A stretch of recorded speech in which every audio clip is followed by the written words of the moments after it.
Pada saat kalian melihat makanan dan minuman, apakah yang menyebabkan kalian tertarik untuk mengkonsumsinya? Apakah aromanya, warnanya, rasanya, atau kemasannya? Mengapa makanan-makanan tersebut dibuat semenarik mungkin? Apakah ada zat kimia yang ditambahkan pada makanan tersebut? Berbahayakah zat kimia itu bagi kesehatan kita? Mari kita bahas dalam pelajaran kita kali ini. Assalamualaikum warahmatullahi wabarakatuh. Apa kabar anak-anakku? Semoga kalian selalu sehat, bahagia, cerdas, dan diberkahi oleh Allah Subhanahu wa Ta'ala. Mari kita awali pertemuan kita kali ini dengan baca basmalah. Bismillahirrahmanirrahim. Kali ini kita akan membahas tentang bahan kimia dalam makanan dan minuman. Zat aditif adalah zat yang ditambahkan ke dalam makanan untuk mempengaruhi sifat atau bentuk pangan, baik bergizi maupun tidak. Yang kedua, untuk meningkatkan kualitas, menambah rasa, dan memantapkan kesegaran produk makanan. Macam-macam zat aditif. Kita lihat bagan berikut. Berdasarkan bahan penyusunnya, zat aditif ada dua macam, yaitu bahan kimia alami dan bahan kimia buatan atau sintesis. Berdasarkan tujuan penggunaannya, zat aditif terdiri dari pewarna makanan, pemanis, pengawet, penyedap, antioksidan, pemberi aroma, sekuistran, dan pengatur keasaman. Mari kita bahas satu persatu zat aditif pada makanan ini. Pertama, bahan penyusun dari zat aditif alami. Zat aditif alami adalah zat tambahan makanan yang diperoleh dari alam tanpa disintesis atau diolah terlebih dahulu. Kelebihan zat aditif alami mudah diperoleh dan lebih aman digunakan. Kelemahan zat aditif alami: A. Tidak dapat digunakan dalam jumlah banyak. B. Kurang stabil kepekatannya. C. Kurang tahan lama. Bahan pewarna alami. Untuk warna hijau biasanya menggunakan daun pandan dan daun suji. Warna kuning diperoleh dari kunyit, warna merah dari cabai dan stroberi. Warna coklat kita menggunakan karamel dan coklat. Warna ungu bisa menggunakan kubis ungu dan bit. Warna oranye bisa diperoleh dari wortel dan labu. Keterbatasan pewarna alami sering terkesan memberikan rasa khas yang tidak diinginkan, misalnya kunyit. Kemudian konsentrasi pigmennya rendah, sehingga memerlukan bahan baku relatif banyak. Stabilitas pigmen rendah umumnya hanya stabil pada tingkat keasaman atau pH tertentu. Yang terakhir, keseragaman warna kurang baik. Bahan pemanis alami. Bahan pemanis alami yang biasa digunakan adalah 1. Gula pasir. Gula pasir dari tebu. Gula pasir ini juga digunakan sebagai pengawet karena dapat menyerap air atau bersifat higroskopis. Yang kedua, gula kelapa atau gula Jawa. Gula kelapa dibuat dari buah kelapa. Gula kelapa sering digunakan sebagai pemanis pada minuman dan sayuran. Yang ketiga, gula merah atau gula aren. Gula aren dibuat dari getah buah aren. Gula aren juga sering digunakan pada minuman, kue, dan sayuran. Gula aren lebih manis daripada gula kelapa. Keempat, madu.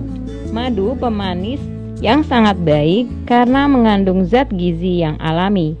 Selain pemanis, madu juga digunakan untuk menambah kandungan gizi pada makanan. Pengawet alami. 1.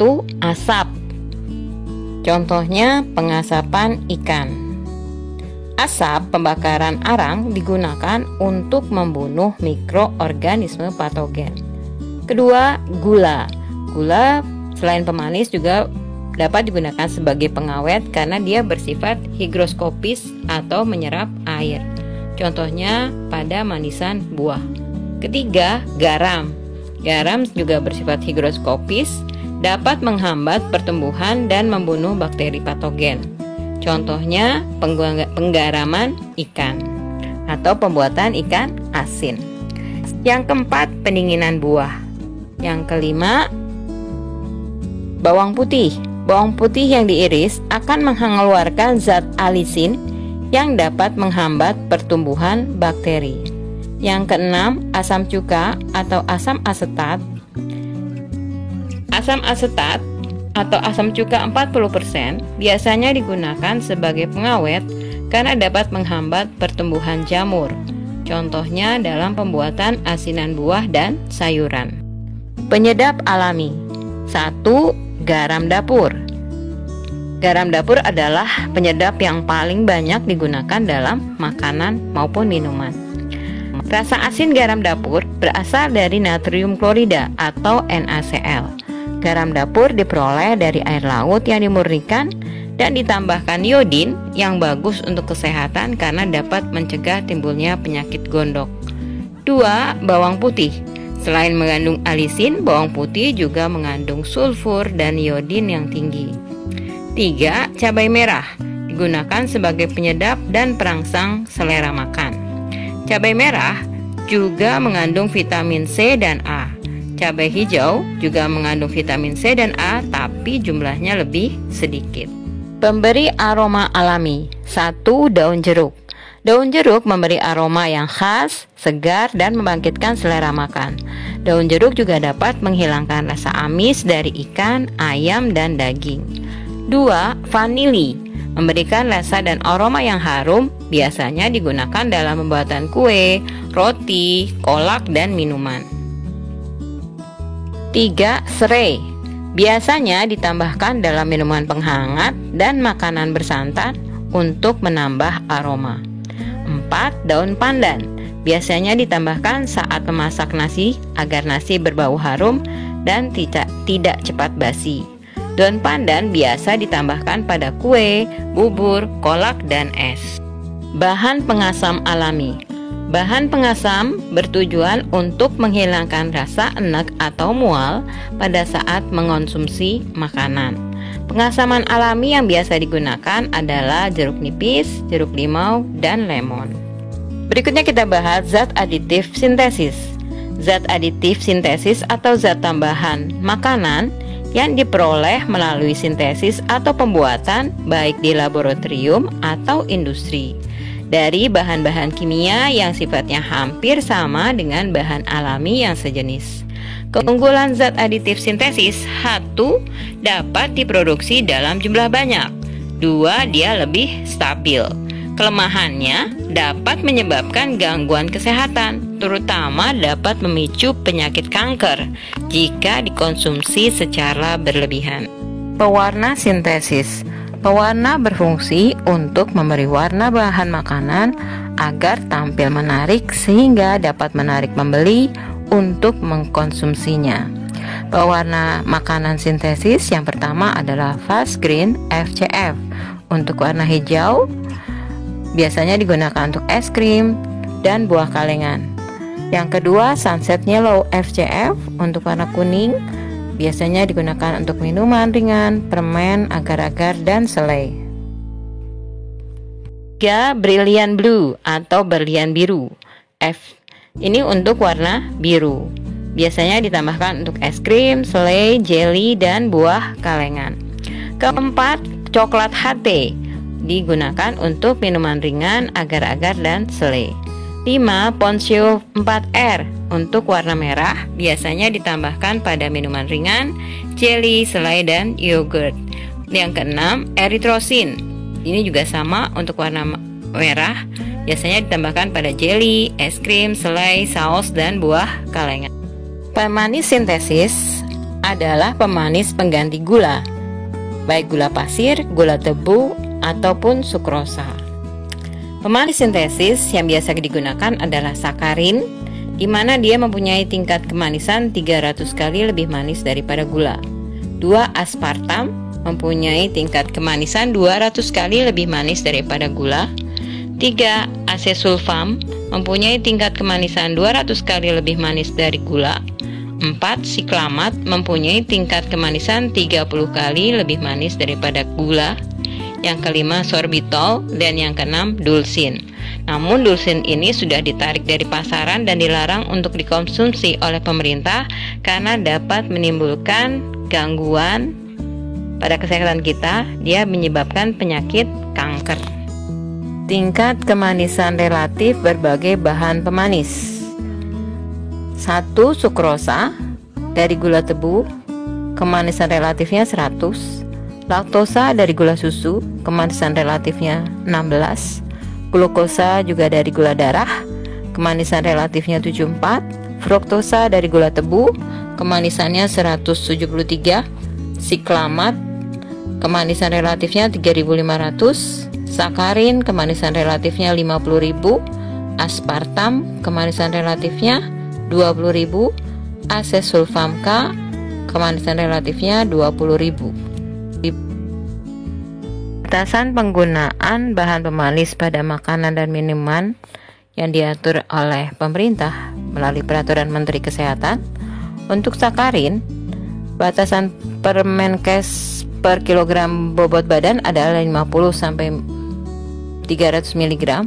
Batasan ADI 0,5 mg per kilogram makanan. Untuk siklamat 500 mg sampai 3000 mg per kilogram bobot badan. Batasan ADI-nya 0 sampai 50 mg per kilogram berat makanan. Sorbitol 5 gram sampai 300 gram per kilogram bobot makanan. Untuk batasan ADI-nya tidak ada. Aspartam untuk batasan Permenkesnya tidak ada. Untuk batasan ADI-nya 0 sampai 40 mg. Asesulfam K untuk batasan Permenkesnya nggak ada. Untuk batasan ADI-nya 0 sampai 9 mg. Pasti ADI menentukan seberapa banyak konsumsi bahan tambahan makanan setiap hari yang dapat diterima dan dicerna sepanjang hayat tanpa mengalami resiko kesehatan. ADI dihitung berdasarkan berat badan konsumen dan sebagai standar digunakan berat badan 50 kg untuk negara Indonesia dan negara-negara berkembang lainnya. Satuan ADI adalah miligram bahan tambahan makanan per kilogram berat badan. Contohnya nih, ADI maksimum untuk beta karoten adalah 2,50 mg per kilogram. Kunyit atau turmerin adalah 0,5 mg per kilogram. Dan asam benzoat serta garam-garamnya ada hanya 0,5 mg per kilogram. Berikutnya pengawet. Pengawet fungsinya adalah mereduksi atau mengurangi jumlah mikroorganisme patogen dan perusak dalam pengolahan makanan dan fasilitas serta persiapan makanan untuk membuat makanan atau minuman agar lebih tahan lama. Pengawet buatan atau sintesis yang biasa digunakan 1. Garam benzoat, misalnya natrium benzoat dan asam benzoat sebagai pengawet karena dapat menghambat pertumbuhan bakteri. Biasanya digunakan pada minuman ringan, kecap, margarin, saus, manisan, dan buah kalengan. 2. Gas etilen oksida dan gas propilen oksida. Dia juga sama dapat membunuh bakteri, jamur, dan virus. Yang ketiga, natrium nitrit digunakan sebagai pengawet untuk mempertahankan warna merah pada daging dan ikan. Yang keempat, asam propiona digunakan sebagai pengawet roti, keju, mentega, dan margarin. Yang kelima, asam sorbat dalam bentuk garam natrium atau kalium digunakan sebagai pengawet untuk menghambat pertumbuhan kapang dan jamur, umumnya sebagai pengawet roti, keju, sari buah, dan acar. Batasan penggunaan bahan pengawet untuk asam benzoat adalah 600 mg sampai 1000 mg per kilogram makanan, asam sorbat 500 mg sampai 3000 mg per kilogram makanan, asam propionat 2 gram sampai 3 gram per kilogram makanan. Natrium nitrit 50 mg sampai 125 mg per kilogram makanan. Natrium nitrat 50 mg sampai 500 mg per kilogram makanan. Bahaya bahan pengawet, masalah bagi kesehatan. Contohnya nih formalin. Ya, bahan pengawet tahu dapat menyebabkan kanker paru-paru, gangguan alat pencernaan dan jantung. Kemudian yang kedua boraks.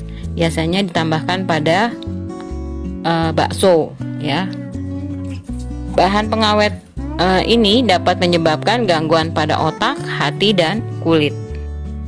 Penyedap sintesis. Penyedap buatan atau sintesis yang umum digunakan adalah monosodium glutamat atau vetsin, ya, berasal dari fermentasi tetes tebu dibantu bakteri Micrococcus glutamicus. Nah, MSG sendiri relatif aman untuk dikonsumsi.